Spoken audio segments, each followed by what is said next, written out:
இசைக்கலைஞர்கள், பரதநாட்டிய கலைஞர்கள் உங்கள் எல்லாருக்கும் மனமார்ந்த காலை வணக்கம்.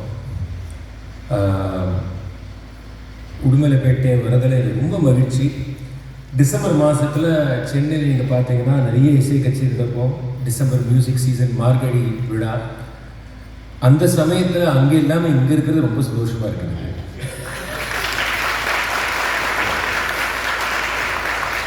நான் ஏன் அதுக்கு சொல்கிறேன்னா, தமிழிசை கர்நாடக இசை ரெண்டு சொல் இருக்கு. அந்த ரெண்டு சொல்லுக்கும் வித்தியாசம் கிடையாது. முதல்ல சொல்ல விரும்புகிறேன், ரெண்டு சொல்லும் ஒரே சொல் தான்.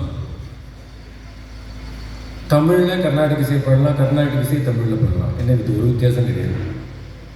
இது எல்லா இடத்துக்கும் போய் சேரணும், எல்லாரும் அதை பாடணும், கேட்கணும். இதுன்றது ரொம்ப முக்கியமான விஷயம். கலை எல்லாருக்கும் சொந்தம், யாரோட பர்சனல் சொத்து கிடையாது. அவங்க வில்லுலாம் எழுதிட்டு போக முடியாது.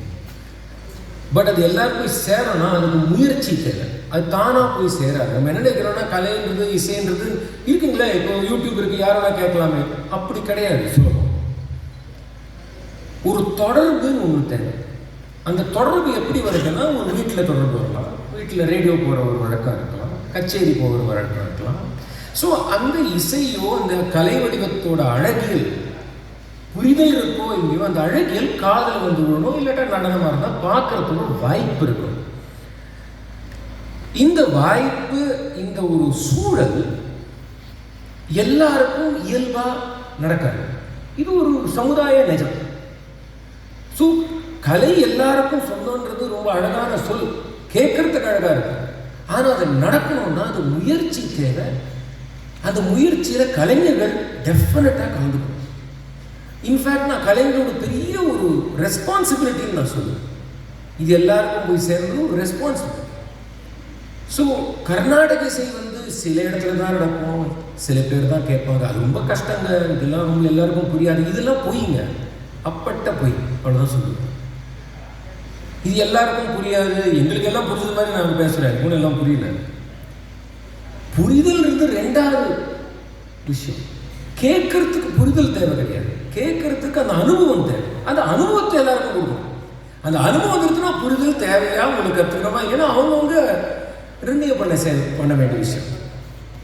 இதில் தான் தமிழ்நாடு ரொம்ப ஒரு பெரிய விஷயம் பண்ணுறது. எனக்கு தெரிஞ்சு வேற ஒரு மாநிலத்திலையும் 17 மாவட்டத்தில் இசைப்பள்ளி கிடையாது. இது ரொம்ப ரொம்ப பெரிய, ரொம்ப பெருமையாக சொல்லிக்க வேண்டிய ஒரு விஷயம். நான் நேற்று எங்கள் ஆஃபீஸ் வந்து முகநூலில் வேறு ஏதோ ட்விட்டரில் போட்டாங்க இந்த நிகழ்ச்சியை பற்றி. அது யாரும் இன்னொருத்தருங்க பாம்பேயில் இருக்கிறவங்க ஃபார்வர்ட் பண்ணும்போது கவர்மெண்ட் டிஸ்ட்ரிக்ட் மியூசிக் ஸ்கூல் அப்படின்னு கொஸ்டின் மார்க் போட்டாங்க. அவங்களுக்கு ஆச்சரியமாக இருந்தது, இந்த மாதிரி ஒரு விஷயம் இருக்குது. இது ரொம்ப பெரிய விஷயம். 10 பேர் கற்றுக்கிறாங்களா, 100 பேர் கற்றுக்கிறாங்களா, அது இல்லை. ஆனால் இந்த ஒரு வாய்ப்பு இருக்கு, இந்த வாய்ப்பு இருக்கு, யாரெல்லாம் வந்து கற்றுக்கலாம் அப்படின்றது ஆங்கிலத்தில் சொல்லுவோம், கிராஸ் ரூட்ஸ் லெவலில் சொல்லுவோம் ஆங்கிலத்தில். இதுதான் தேவை. ஸோ இந்த இசைப்பள்ளிக்கு ஃபஸ்ட்டு தமிழ்நாடு அரசுக்கும் இந்த இசைப்பள்ளி இங்கே உடுமலைப்பேட்டையில் ஷிஃப்ட் பண்ணி இத்தனை ஸ்டூடெண்ட்ஸ் வந்து இது எல்லாத்துக்கும் அரசுக்கும் இங்கே இருக்கிற ஒரு ஹெட்மாஸ்டர் உங்கள் எல்லாருக்கும் பெரிய பாராட்டு. நல்ல ஒரு கரகோஷத்தோட நீங்கள் ரொம்ப மகிழ்ச்சியாக இருக்கும் உங்களுக்கு நடக்கிறது. ஒரு இசைப்பள்ளி நடத்துறது சுலபமான விஷயம் கிடையாது. அதுவும் நான் சொல்லிக்கிறேன் உங்களுக்கு.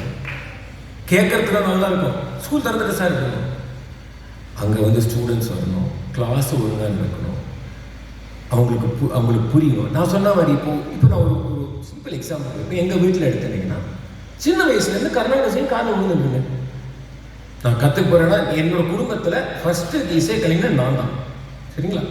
ஆனால் சின்ன வயசுலேருந்து என்ன கர்நாடக இசை காதை விழும், புரியுறதோ இல்லையா சொல்ல சூழல் இருக்கு. இப்போ அதனால எனக்கு பாதி எஜுகேஷன் வீட்டில் ஆரம்பிச்சிருக்கு. இது வந்து எப்படி நம்ம ஆங்கிலத்தில் வந்து முதல் தடவை ஸ்கூலுக்கு போகிறாங்க பார்த்தீங்களா படிக்கிறதுக்கு, அதே மாதிரி தான்.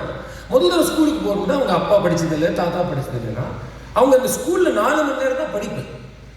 வீட்டுக்கு வந்தால் ஹோம்ஒர்க் பண்ணுறாங்க, யாரும் சொல்ல போகிறது. இது அவங்களுக்கு அது ஏன் சொல்லலைன்னா குழந்தை படிக்க வேண்டாம் அந்த ஒரு நோக்கத்துக்கு இல்லை, அந்த ஒரு பழக்கம் இல்லை. பழக்கம். எங்கள் அம்மா வந்து இங்கே பக்கத்தில் அணைக்கட்டியில் தான் ஒரு ஸ்கூல் நடத்துகிறாங்க. அந்த ஸ்கூலில் மெயினாக பழங்குடி மக்கள் அவங்களோட பசங்க அங்கே தான் இருக்காங்க. ஸோ அவங்க நிறைய இதை பற்றி பேசுவாங்க.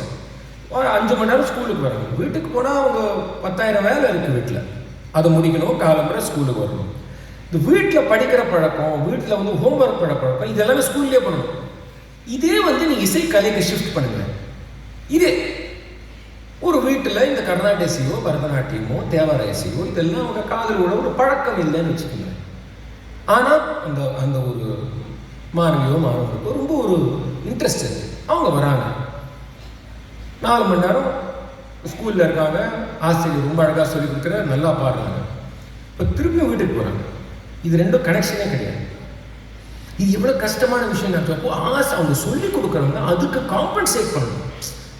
அங்கே இருக்க சரி, அப்போது இதெல்லாம் இல்லை, இதுக்கு என்ன பண்ணலாம் அப்படின்னு. ஸோ ஒரு ஃபஸ்ட்டு டைம் இந்த கலைகள் கற்றுக்கிறவங்களுக்கு சொல்லி கொடுக்கறதே ஒரு பெரிய கலை. அதே ஒரு கலைங்க. சூழல் இருக்கிறவங்களுக்கு சொல்லிக் கொடுக்கறது ரொம்ப சுலபம், வேலையே கிடையாது. இதுதான் நிஜமான ஒரு இசை பணி அப்படின்னா இதுதான். இந்த மாற்றம் என்றது ஒரு நாள்ல வராது, 2 நாள்ல வராது. சில தடவை 2 தலைமுறை ஆகலாம். எப்படி முதல் தடவை ஒரு குடும்பத்தில் ஒருத்தர் படிக்கிறவங்க 8ஆம் வகுப்பு தான் படிப்பாங்க, அடுத்த தலைமுறை 12ஆம் வகுப்பு படிப்பாங்க, அடுத்த தலைமுறை காலேஜ், அதுக்கு அடுத்த தலைமுறை PhD, 4 தலைமுறை ஆறுது.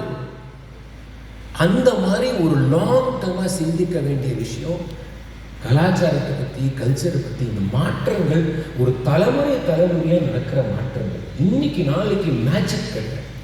இதில் என்ன ஆகும்னா, யாரோ ஒரு குழந்தை வந்து ரொம்ப டேலண்டாக அவர் சொன்ன மாதிரி டக்குன்னு ஒரு ஃப்ளாஷ் வரும், அவங்க தான் ஸ்டார். அவங்கள வச்சு பார்த்தீங்களா இவ்வளோ இருக்குது, இது யாருன்னா இருக்கலாம், இந்த பாடலாம் அவங்கள திருப்பியும் கை காமிச்சு அவங்கள ஒரு சிம்பிள் மாதிரி இருந்துச்சு. இன்னும் நிறைய பேருக்கு இன்ட்ரெஸ்ட் பண்ணுவோம். ஸோ இது வந்து ஒரு சமூகமே சேர்ந்து பண்ண வேண்டிய விஷயம். அவர் சொன்ன மாதிரி இது வந்து இசைப்பள்ளி மட்டும் உடுமல்பேட்டையில் இருக்கிறவங்க எல்லாரும் சேர்ந்து பண்ண வேண்டிய விஷயம். ஏன்னா இப்போ ஒரு கேள்வி கேட்கலாம், எதுக்கு சார் கலை தேவைன்னு நிறைய பேர் கேட்குறாங்க. இந்த கேள்வி, சாப்பாடு தேவை சரி, வீடு தேவை சரி, ட்ரெஸ்ஸு தேவை சரி, இதெல்லாம் தாண்டி தானே சார் கலை? இது இல்லாமல் என்ன சார் கலை? சொல்கிறதுக்கு கரெக்டாக தான் இருக்குது, தவறுன்னு சொல்ல முடியல. டக்கு நான் இது சொல்ல யாராவது தப்பு சார்னு சொல்ல முடியும். நான் ஒரே கேள்வி நான் கேட்குறேன். ஒரு கிராமத்துக்கு போங்க, அவங்க ரொம்ப வறுமை இருக்கும், அவங்க ஏங்க சார் கோலம் வைக்கிறாங்க?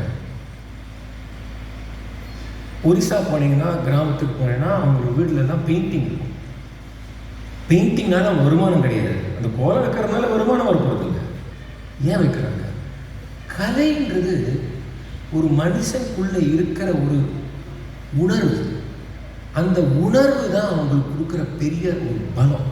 அந்த உணர்வுலேருந்து தான் வீடு கட்டுவான், உணர்வுலேருந்து தான் ட்ரெஸ்ஸை போடுவான், அந்த உணர்வுலேருந்து தான் மிச்சதெல்லாம் இருக்கும். இது நீங்கள் பிரிச்சுட்டீங்கன்னா மாற்றம் நடக்கவே நடக்காது. இதுக்கு இன்னொரு பெரிய ஒரு உதாரணம் என்னன்னா, ஒரு கிராமத்துலேயோ எங்கேயோ பாத்ரூமே இல்லை, பாத்ரூம் கட்டுவாங்க, ஆனால் யாரும் யூஸ் பண்ண மாட்டாங்க, பூட்டி வச்சுருவாங்க. அவங்க ஏன் யூஸ் பண்ணலன்னு யாராவது கேள்வி கேட்பாங்க. அது ஏன் யூஸ் பண்ணலன்னா, அது யூஸ் பண்ணுற ஒரு கல்ச்சர் கிடையாது. அது என்னது? அதுதான் அங்கே தான் ஒரு பாடல் இருப்பாங்க, ஒரு பாட்டு பாடுங்க, அதை பற்றி ஏன் யூஸ் பண்ணுவோன்னு பாட்டு பாடுங்க. ஏன் சமுதாய மாற்றம் வரணும், ஒரு நாடகம் போடுங்க. ஸோ நாடகம், நாட்டியம், கலை, ஓவியம், பாடல், இது எல்லாம் வந்து நீங்கள் பாடுறீங்க இல்லையோ, சமுதாயத்தில் இல்லைன்னா சமுதாயமே கிடையாது. நான் அடிச்சு சொல்றேன், சமுதாயமே கிடையாது. கட்டடம் சமுதாயம் இல்லை, கட்டடத்துள்ள என்ன நடக்கிறது அதுதான் சமுதாயம். கட்டடம் வீடு இல்லை, வீட்டுக்குள் இருக்கிறவன் தான் வீடு. இது சொல்லி முடிச்சுக்கிறேன். வணக்கம்.